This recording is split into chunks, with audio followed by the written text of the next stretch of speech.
We have a baby waiting, so I'll keep this short. By any chance, did any of you see the rerun of Angels and Demons last night on the Sci-Fi Channel? Any of you read the book? Yes. Okay. Any of you know the Big Bang Theory? Okay.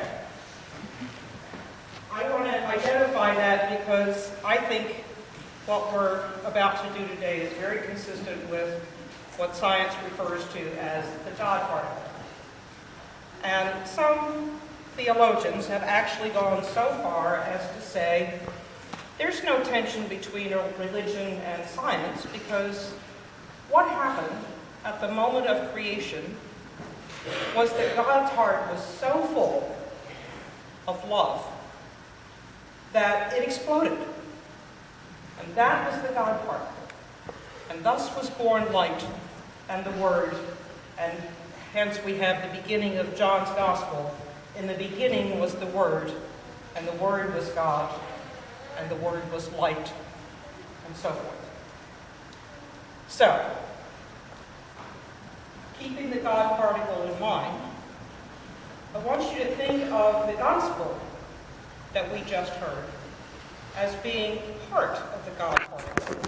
Because indeed, when Jesus went up on the mountaintop and the transfiguration happened, as portrayed in the window there,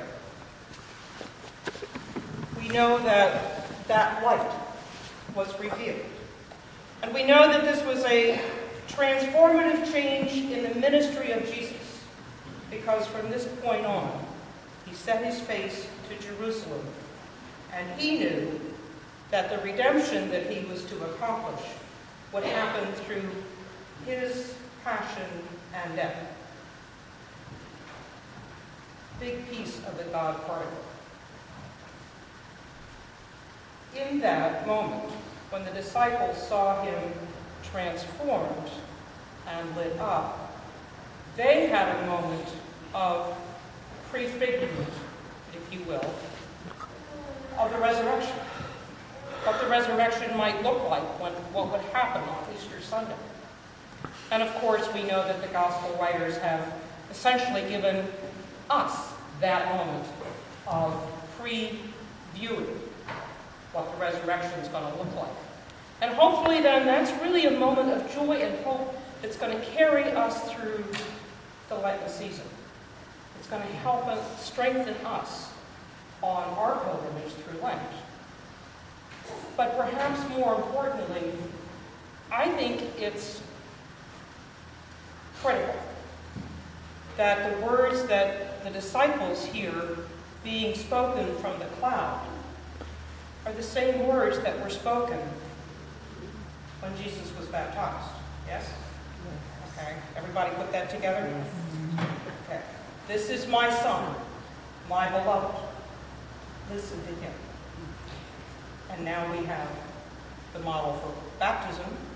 And we know, especially as Paul wrote about it in the letter from Corinthians that we heard this morning, that indeed the baptism is God particle working on, because it's transforming our lives with God's love and God's grace.